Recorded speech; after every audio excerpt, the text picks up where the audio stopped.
Oke, kembali lagi di Arabic Channel Education. Kali ini saya akan melanjutkan materi kemarin ya tentang bagaimana caranya kita memaksimalkan profit dengan analisa yang benar. Ini adalah lanjutan dari part 1 di video sebelumnya ya. Nanti kawan-kawan bisa cek di link yang saya sudah berikan ya. Di situ ada video satunya untuk mengetahui tahapan-tahapan dalam melakukan analisa. Nah, kali ini kita akan melanjutkan ya, setelah kita mengukur tren ya, atau melihat ya, pergerakan atau tren dari sebuah currency ya. Sebuah currency itu pasti ada trennya bagaimana, kita tentukan dan probabilitas apa yang mungkin terjadi ya. Di mana di video sebelumnya kita melihat adanya low, higher high, low, lower high, ada lower low, lower high ya di sini dan dia kebetulan berhasil membuat lower low. Nah, lalu ketika dia sampai area ini ya, dia harus naik sampai area ini dan setelah itu turun. Lalu tahapan kedua setelah kita menentukan trennya, apa yang harus kita lakukan? Yang harus kita lakukan adalah kita menentukan area retracement dan expansionnya. Nah, ini menarik sekali nih, kawan-kawan pasti akan lebih mudah dalam memahaminya. Sebagai contoh di sini ada GBP Jepang Yen ya, GBP JPY ya, yang mana pergerakan sebelumnya ya, pergerakan sebelumnya itu seperti ini ya. Di sini terlihat adanya kenaikan dan setelah itu dia melakukan penurunan. Karena ini trennya downtrend ya, jadi kita bisa melakukan analisa. Jadi ketika poin ini terbentuk ya, atau lower low ini terbentuk ya, langkah selanjutnya yang kita lakukan adalah mengukur area retracement. Kenapa retracement? Karena kita mengukur kenaikan harganya. Poin pertama di sini adalah downtrend ya.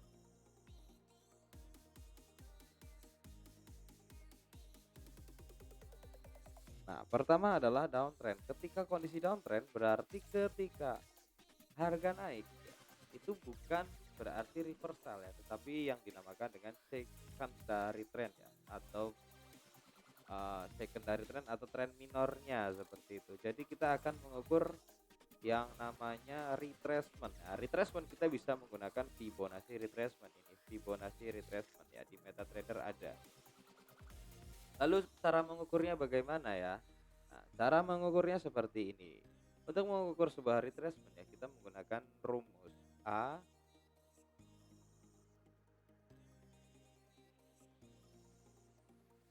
kita menggunakan rumus XAB ya.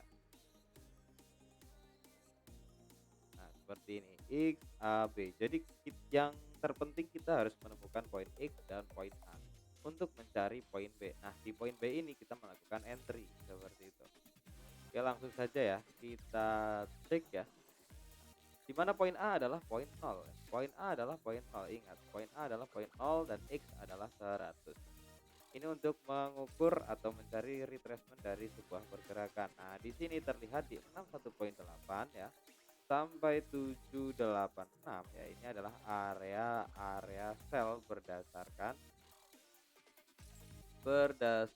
Fibonacci-nya. Nah, kita bisa marking areanya. Ini adalah area sell ya, berdasarkan Fibonacci-nya. Yang mana ketika harga kembali turun ya, itulah probabilitas kita melakukan taking profit. Kita bisa melakukan aksi sell di area ini dan kebetulan di sini ada supply zone walaupun kecil ya. Nah, seperti ini.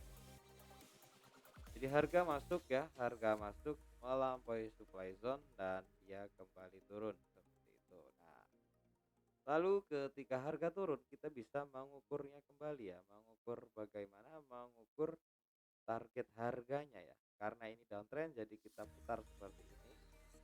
Di sini kita menggunakan eksternal Fibonacci atau Fibonacci eksternal ya. Poin B ini kita akan ganti menjadi Y ya. Jadi rumusnya adalah XAY ya. Di mana Y ya? Di mana Y adalah di 161.8 di sini. Nah, X-nya adalah di poin 100 tetap ya. A-nya di poin 0. Seperti ini. X, A, Y yang seharusnya dia di area sini ya. Akan tetapi ketika poin 0 ini sudah ditembus ya. Jadi kita melakukan sell dan kita melakukan taking profit di area 61.8. Harapannya seperti itu.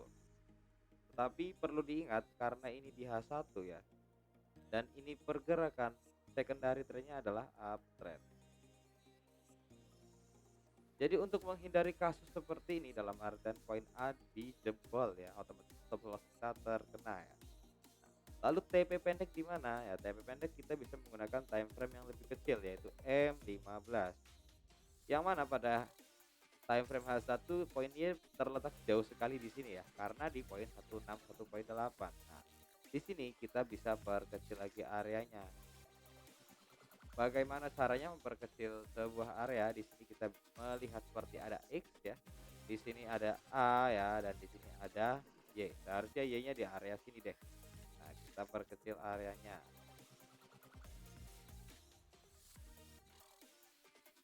Nah, seperti ini ya. Jadi seharusnya price itu masuk ke area 161.8 di sini.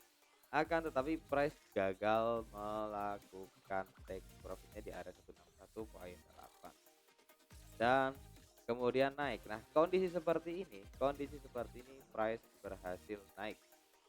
Namun tidak melampaui previous resistance yang di sini. Nah, seperti itu ya. Kita bisa menganalisis lagi menggunakan harmonic pattern. Nah, ini pentingnya di sini nih. Kita turunkan, naikkan lagi ke H1 ya. Jadi analisa-analisa yang tadi itu sepertinya fail ya, sepertinya gagal. Tapi jangan langsung kita menyerah ya. Tidak boleh seperti itu. Nah, di sini kita menemukan X ya, ini X A ya. Dan di sini B yang tadi, yang pertama. Jadi di mana X A B ya. B-nya sudah ditemukan, lalu setelah B turun ya di sini menjadi poin T. Nah, seperti ini. Ini adalah harmonic pattern. Ternyata akan membentuk sebuah harmonic pattern. Di mana ketika terbentuk harmonic pattern seperti ini ya, langkah yang harus kita lakukan adalah melakukan atau mengukur dengan Fibonacci extension yang mana seperti ini ya. Nah, dia di area 0.786. Bahkan jika dia sampai area ini, area 100 pun tidak apa-apa ya. Biasanya di area 76 sampai area 100. Nah, dan kita bisa melakukan entry itu di area C ya. Untuk mengetahui area C-nya bagaimana ya? Untuk mengetahui area C-nya kita bisa menggunakan retracement Fibonacci ya. Fibonacci retracement yaitu dengan cara mengukur seperti tadi. Karena ini adalah polanya naik ya. Di secondary reaction-nya ya, di misalnya kita cek di M15. Secondary reaction-nya naik tetapi primary trend-nya tetap downtrend ya. Kita bisa mengukur dari previous low ini ya, dan di area ini. Ini menjadi X A B. Di sini kita mencari B ya. Di mana area tersebut ada di 61.8 sampai 786 ya. Ini areanya ya, area kita untuk melakukan aksi beli ya. Ketika harga masuk ke dalam area ya, otomatis kita bisa menghitung atau mengukur projectionnya atau taking profitnya dengan cara dibalik seperti ini. Nah, sama saja kan, tidak menyentuh 161.8 karena ini adalah pergerakan dari sebuah harmonic pattern ya, yang mana pergerakan harmonic pattern itu ada 4 ya, ada 4 jenisnya: butterfly, bat, crab, dan shark ya. Ini tergolong ke dalam butterfly ya, karena poin D-nya masih di bawah X-nya dan price sudah melakukan pergerakan seperti ini. Tetapi untuk GJ ya, ini di M15 terlihat seperti akan membuat sebuah pattern ya yang sangat familiar. Jadi langkah pertama yang kita lakukan dalam melakukan analisa adalah menentukan trennya. Oke, setelah tren terbentuk kita di situ mengukur menggunakan Fibonacci. Saya ulangi ya, melihat tren dan mengukur menggunakan alat yang dinamakan dengan Fibonacci. Baik itu retracement-nya, baik itu expansion-nya.